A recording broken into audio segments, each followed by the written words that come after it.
Hey everyone, today we're going to talk about how to create a parallax image using free images.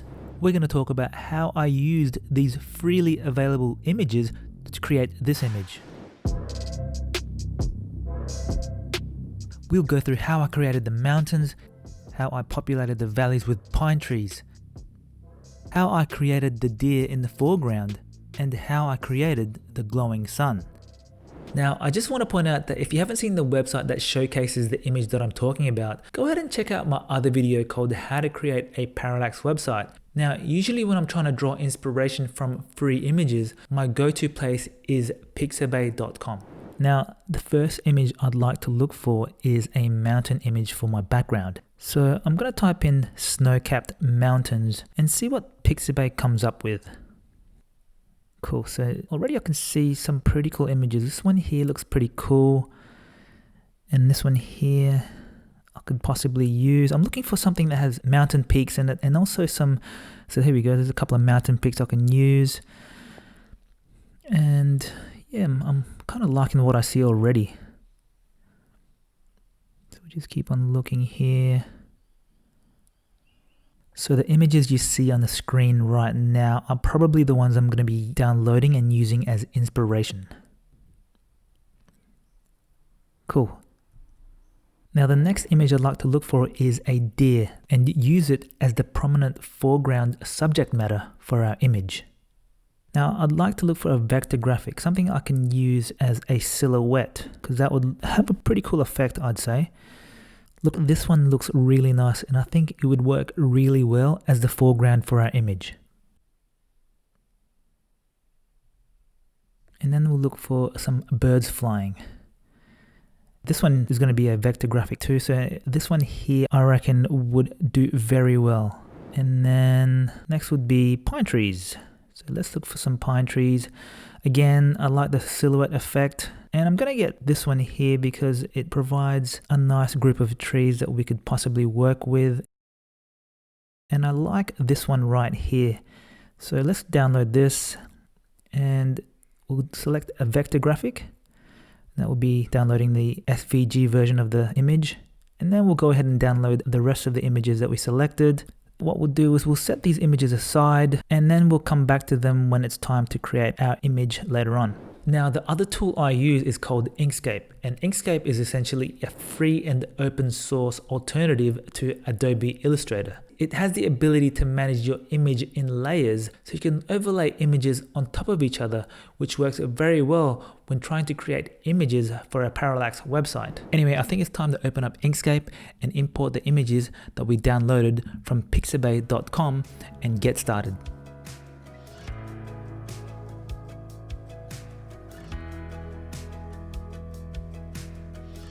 Okay, now it's time to create our very first image layer, which will be the sky layer. I'm going to select the rectangle tool, create a rectangle the same size as the document, and then center align it so it covers it entirely. Okay, let's leave this layer alone for now and then hide it away by clicking on the eyeball. Alright, cool. Next step is to then create the layer for the mountain, which will represent the background for the parallax image. So I'm going to choose this image here because I kind of like the two peaks in the mountain range. So I'm just going to resize and reposition it in the way so that the two peaks are in the center of the document.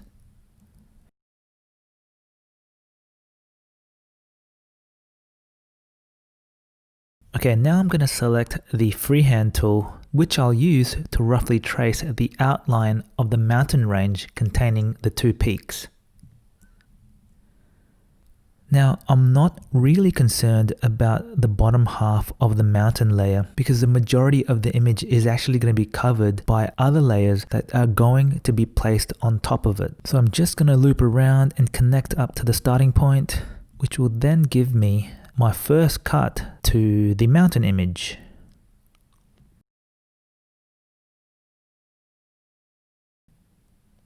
Now we want to make sure that the loop actually contains the entire bottom half of the document. The reason for this is to allow us to more easily cut away at the excess that goes beyond the document boundaries, and I'll show you how I do that next. So firstly, I'll create another layer, and then I'm going to give this layer a name called template. Now this layer is going to contain an image that has the same dimensions as the document, and the sky layer just happens to have an image with these dimensions. So I'm going to duplicate that and then place it inside this template layer.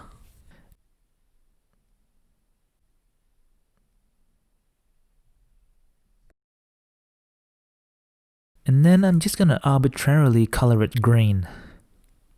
Now, in order for me to remove the excess bits that I don't want anymore, I need to get the intersection between the template image and the image of the mountain outline loop.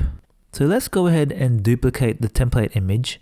And once we've done that, we're going to select this duplicated template image and also select the mountain image by hitting the Shift key and then performing an intersection between them.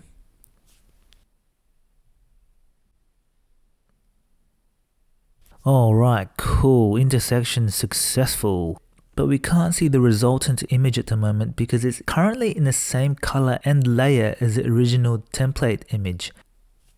So what we'll do is we'll move it into the appropriate layer, which is the mountain layer, and then we'll hide the template layer. And voila, there it is. Alright, cool. The next thing I want to do is create some shadows on the mountain. Now, in order for me to do this properly, I'd like to be able to create a couple of sublayers within this mountain layer. One for the actual mountain and then one for the shadow. So I'll go ahead and do that right now.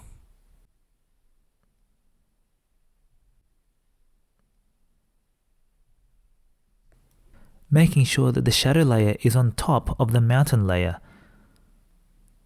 which would mean that any images inside the shadow layer appear on top of any images in the mountain layer.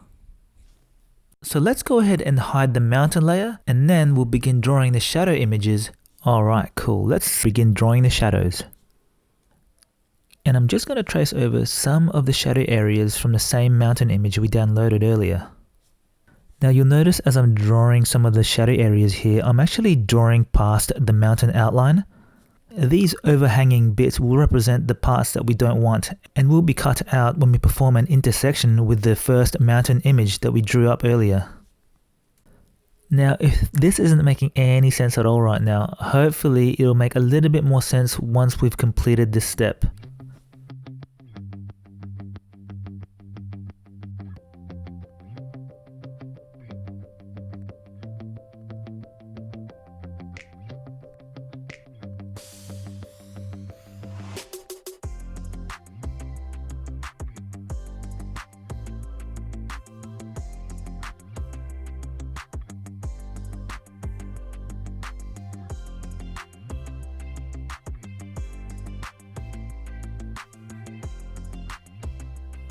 Alright, cool. Just finished drawing the little shadow areas now.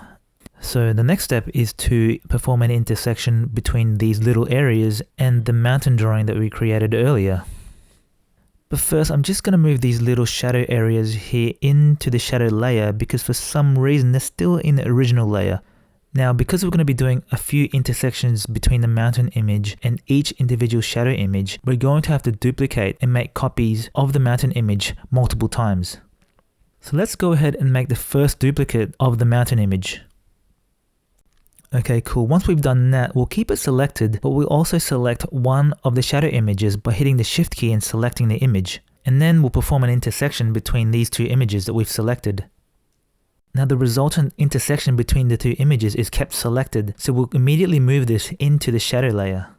And then we'll repeat this process for each shadow image by firstly duplicating the mountain image each time.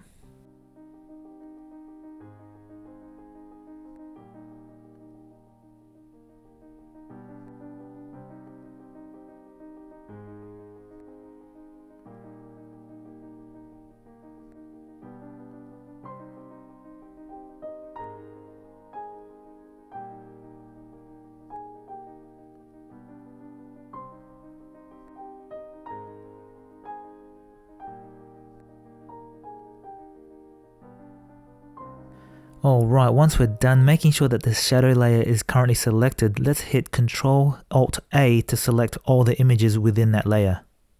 And then we can assign it another arbitrary color so we can distinguish it from the mountain image.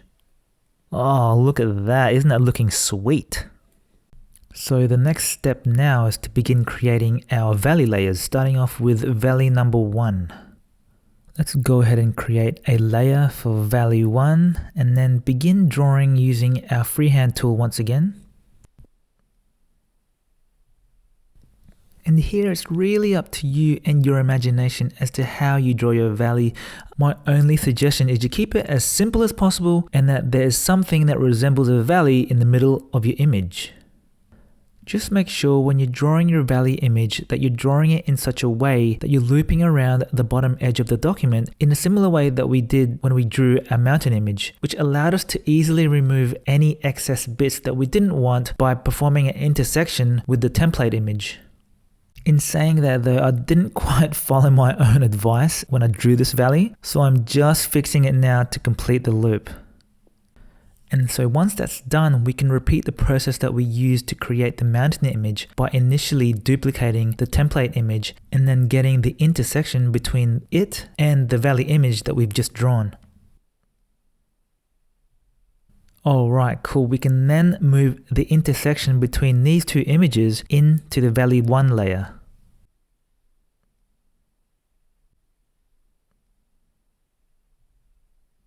Okay, so let's just give it another arbitrary color so we can distinguish it from the other image layers.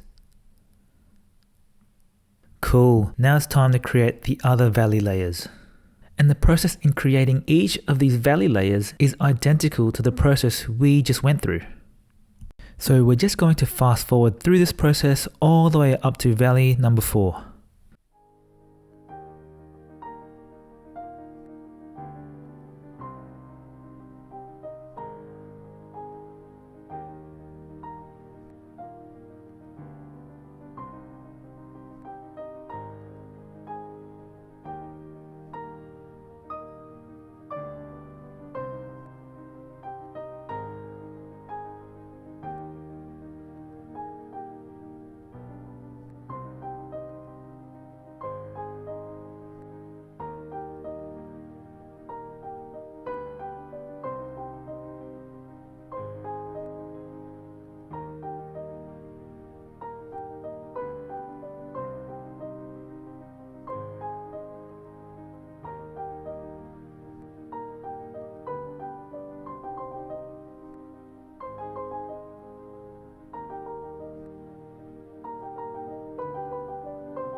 Alright, I've just completed valley number 4 and I've made all the other layers visible, and now I'm just going to select an arbitrary color palette that I'm going to apply to these layers and just to see how it looks.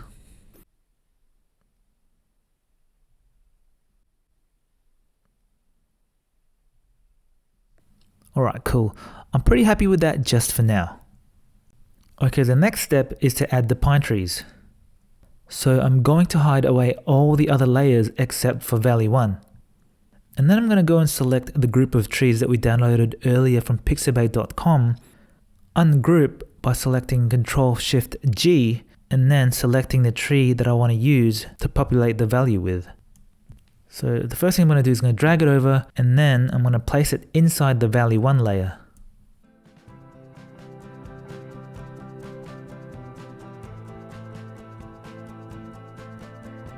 Alright, I'm going to resize and then position.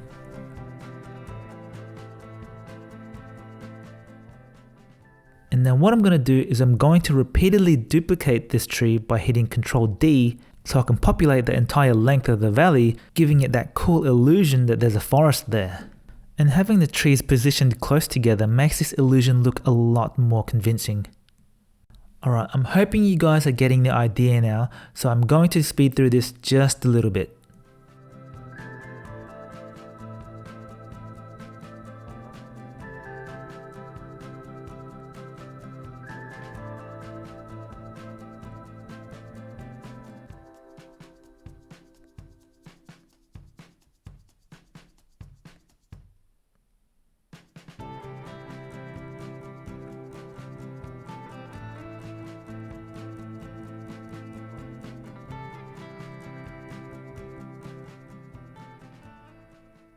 Cool. Moving on to Valley 2, we'll firstly duplicate one of the existing trees and then give it the same color as Valley 2 by using the Color Dropper tool. Now, because this valley layer is supposed to be visually closer to us, we're going to make the trees a little bit bigger. Alright, cool. Let's begin populating the valley now. And then we can repeat the exact same process for the other valley layers. So in saying that, let's speed through this right now.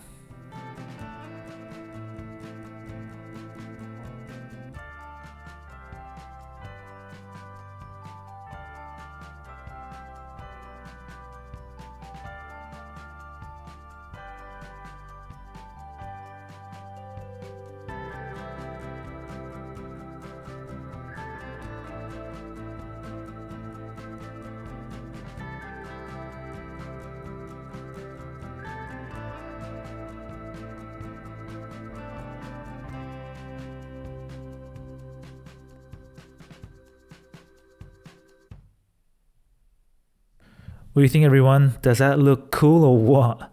Alright, so next I'm going to create another valley layer and I'm going to call it Valley 5, and this will represent the foreground to our parallax image. So again, selecting the freehand tool, I'm going to draw a nice little platform where we can conveniently stand the deer on.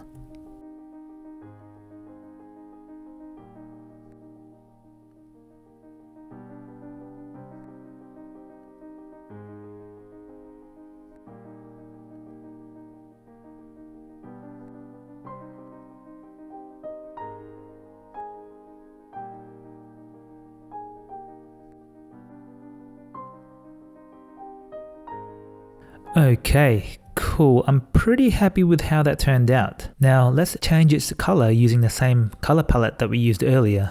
And then let's display all the other layers.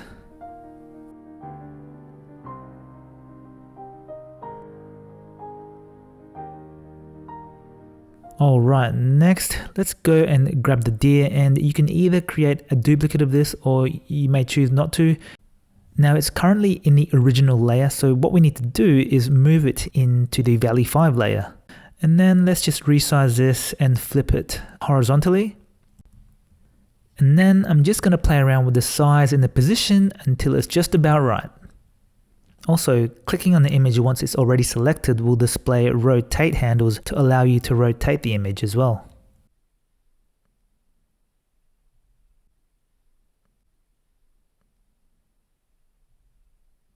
Alright, next up is the sun. Let's create another layer and name it Sun. And I've placed it above the sky layer so that it appears in front of the sky. I'm going to first create a layer called Inner, which will be the inner part of the sun that provides the outline.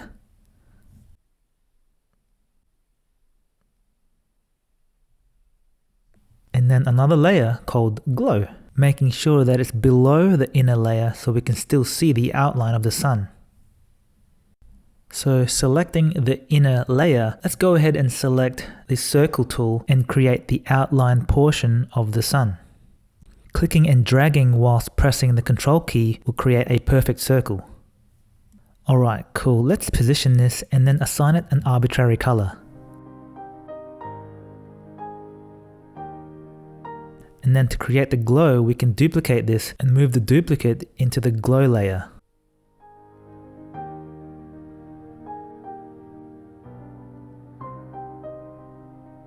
And then all we need to do to create the glow is to adjust the blur of the image.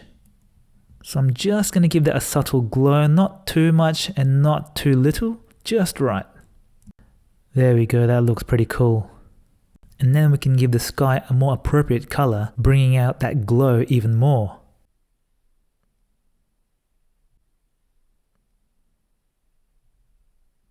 Alright, cool. Next step is to add birds. We'll place it in front of the sun layer. Let's ungroup this bird's image so we can pick and choose which birds we want to use.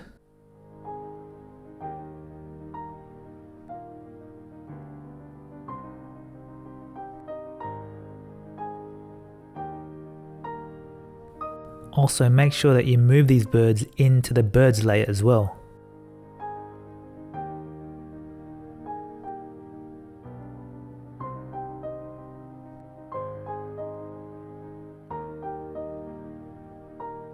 Now, please guys, bear with me because I'm a bit of a perfectionist and it's going to take me a while to pick and choose which birds I want to use, as well as repositioning and resizing each one until I'm happy with the way it looks. So please excuse me as I fast forward this process.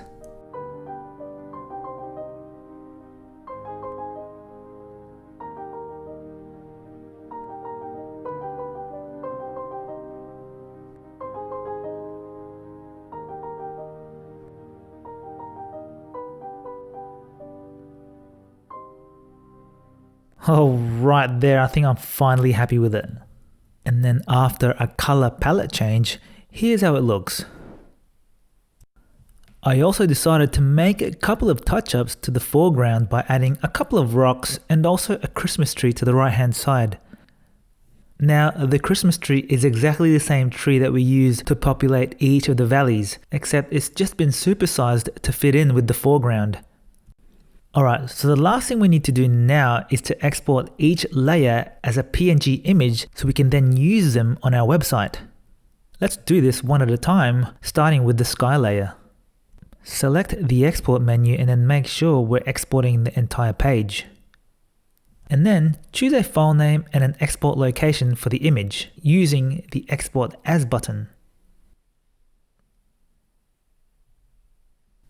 And then hit the export button and this will create an image into your export location with your specified file name. And then repeat the exact same process for the other layers.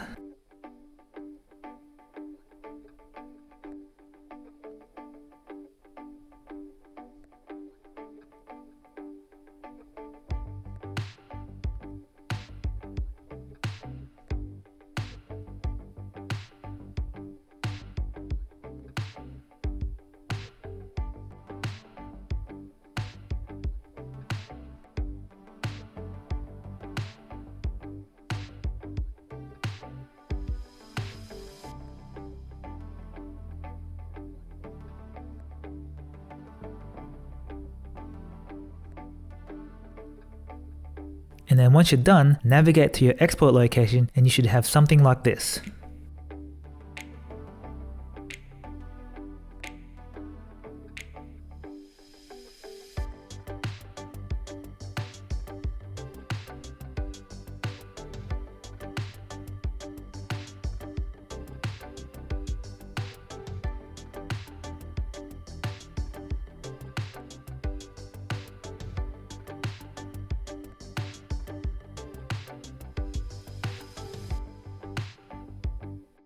Well, there you go guys, I hope you enjoyed this video. Now before you go, every new subscriber and like on this video will help boost my channel just a tiny bit more to help me continue to make more videos just like this. So please, if you could so kindly hit the subscribe button and like this video, I'd really appreciate it. Now, if you're interested in finding out how to make these images work together to create a parallax effect for your website, I strongly urge you to check out my other video called How to Create a Parallax Website, which I've linked in the description below.